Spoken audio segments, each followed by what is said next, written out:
Hi everyone, welcome once again to Mina's Corner. My name is Mina and you're welcome to my corner.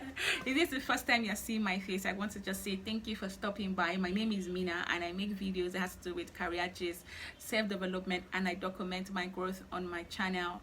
And if you're a returning subscriber, thank you so much. Your subscription, your comments, your likes, and everything means a lot. Thank you. Okay, so if this is the first time you're stopping by, if this looks like where you want to be, kindly subscribe. Subscription button is the red button below and it's absolutely free. So yeah, subscribe and join the gang. All right. So yeah, I know I haven't posted a video in a while. I just want to say that internet providers have been showing me shaggy. They have been showing me shaggy. But you know what? We are still here, we are moving, we are still here. Okay, all right. So in today's video we're talking about applying for a job. Okay, some steps to just some things to look out for when you're applying for a job. All right, given the high rise of unemployment, I'd just like to say that there are people that are still getting jobs even in this period. Okay, so yeah, people might be losing their jobs, but people are still getting jobs too. Organizations still have vacancies. Okay, so if you're one of those that maybe you had salary slash or you lost your job, I'm sure right now you're in the labor market trying to get a job and trying to just, you know what, get your career back on track. It's all right. I'm going to just be sharing some things that can help, okay, as you go on to search for a job in this period. So if you want to hear what I have to say, keep on watching.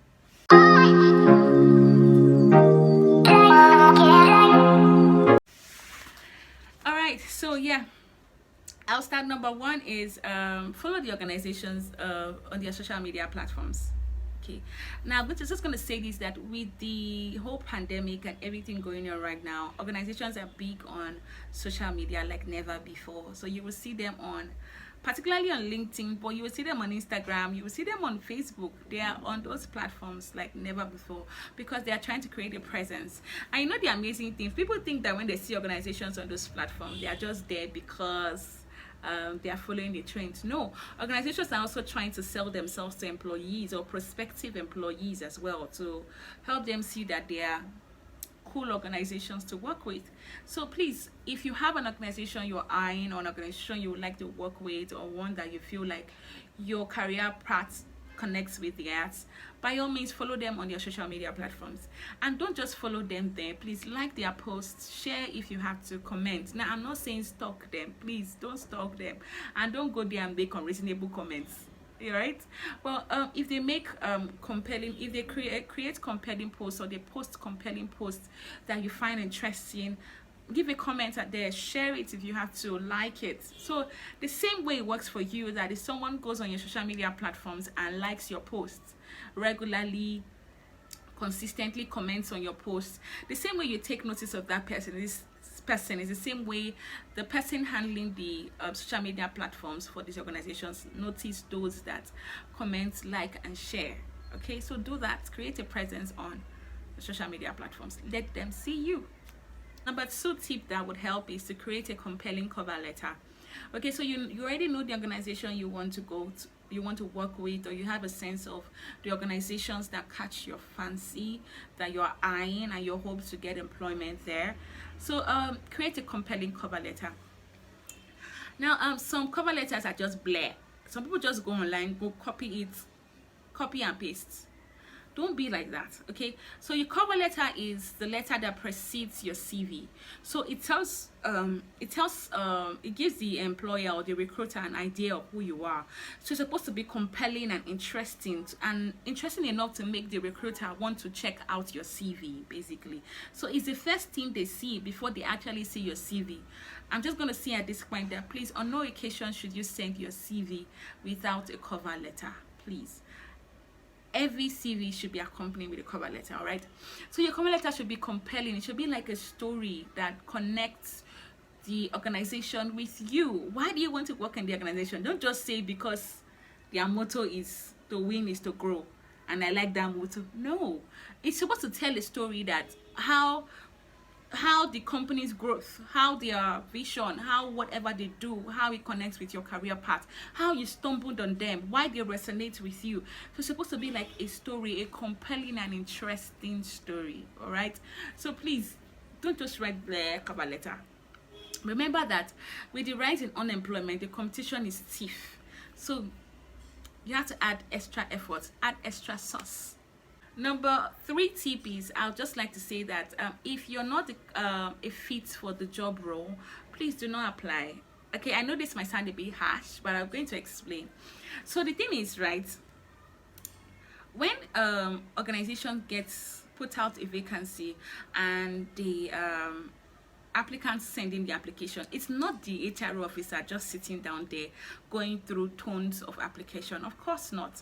If it's the HR officer, it's going to take a lot from that person to just sit down and go through tons of application, particularly if it's an entry-level role or a competitive role.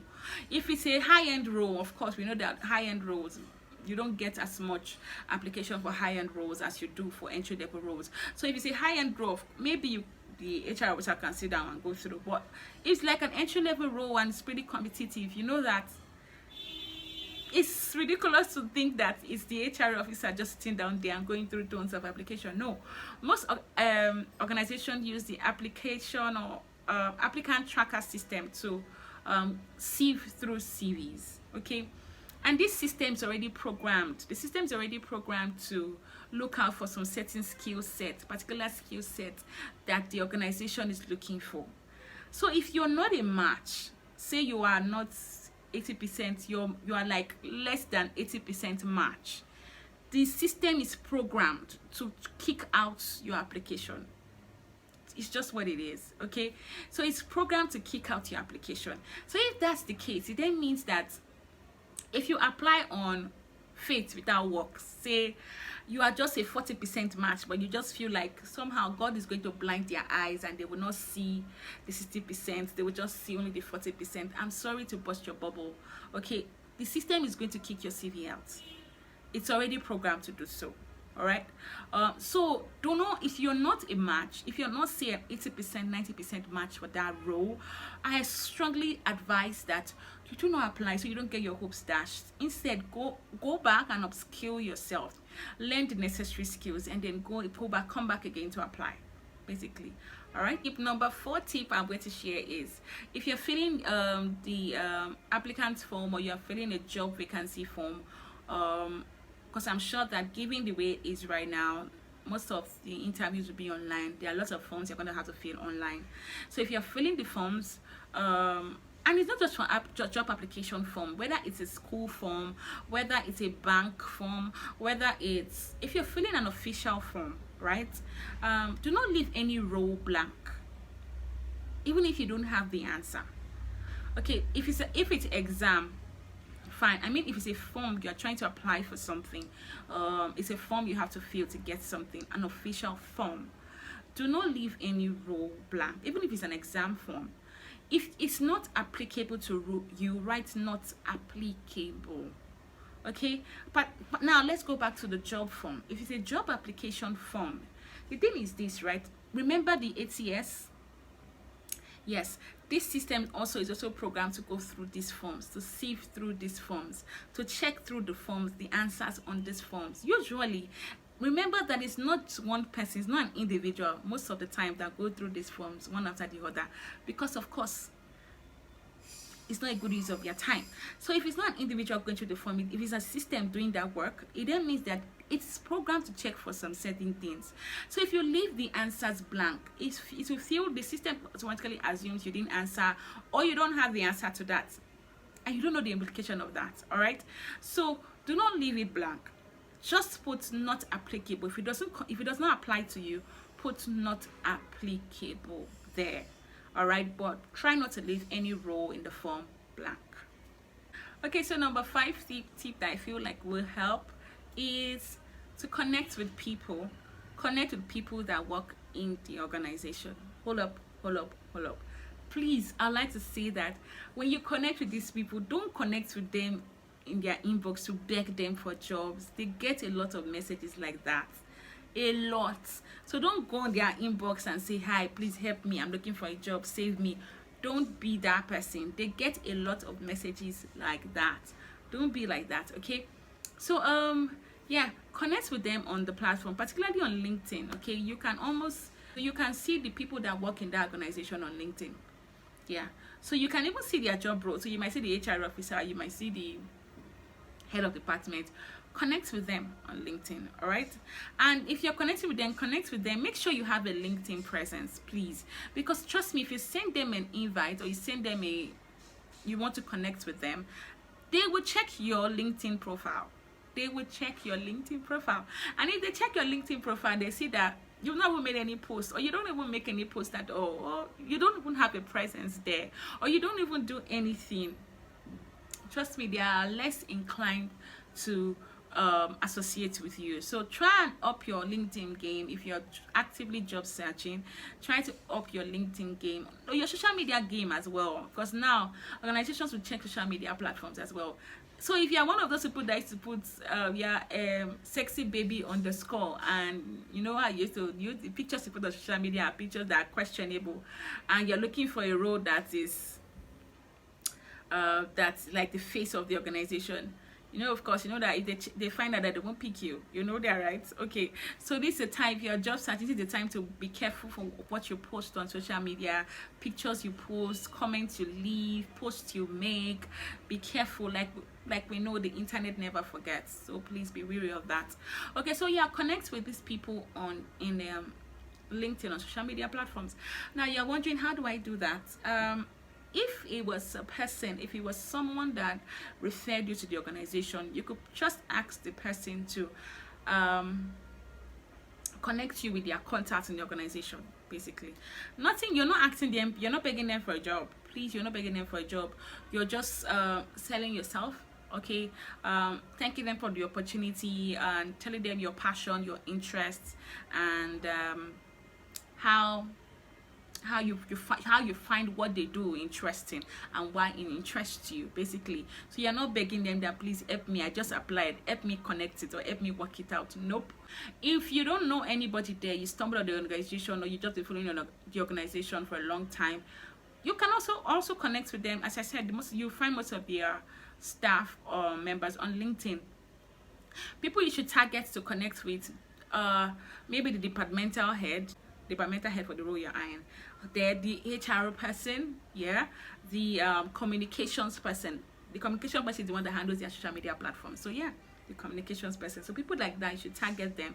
Like I said, you are not just going there to beg them for job. No, if you already applied to the job role before you connected with them, don't go around telling them I've applied. No, they will feel this subtle pressure you'll feel like you are trying to get them to favor you. So don't tell them you've already applied. Just sell yourself, why you find them interesting and why they resonate with you, basically. So yeah, I just like to say this, that different roles, different CV. Let's remember that. Don't use one CV for all the roles you're applying for. Okay, so you have like different CV for the different roles you're applying, and as you apply for different roles, remember that some skill set you've acquired might not fit some roles. Okay, for instance, if you were a teacher, a class teacher before, and then suddenly you're looking at going into cashier role, you want to be a cashier. So of course, you know that if you have been a teacher, if you have other job experiences that relates with cashier, then you have to fill that in, and then you have to drop the teacher aside, because the teacher role does not directly connect to the cashier role. But if you don't have any other experience and it's just the teacher role you have, it's fine. You have to tweak the teaching role, the experience you've got, the skill set you learned. You have to tweak it to be able to suit the cashier role. Different CVs, different roles. All right, don't use the same CV or the same cover letter for different roles. The truth about the matter is that job search, it's work. Okay, it's work. Particularly now with what's happening in the world, it's now even more work. Okay, so don't just do it sharply. Don't do it in a hurry. Don't just say sharp, I send sharp. I'm just going to send one CV to 25 people, and some of us even go as far as copying the organizations in your email. So you send to one and you copy 10 different organizations. Don't be like that. Okay, take your time, send it one at a time. Make sure you check each role you're applying for each organization. Check what they want, tweak your CV to suit it, and then apply. But most importantly, remember, ensure you're a career fit for that organization before you apply. Don't just say because of pay. No, ensure you're a career fit. All right, I hope you enjoyed this video. I hope this video helped you in some way or the other. Thank you for watching. Till I come again next time, remember my name is Mina and this is Mina's Corner. Oops, I'm just gonna say that if you're job searching, or if you have a tip that helped you while you were job searching, please leave it in the comment section. People would like to see it. Okay, till I see you in my next video. Bye.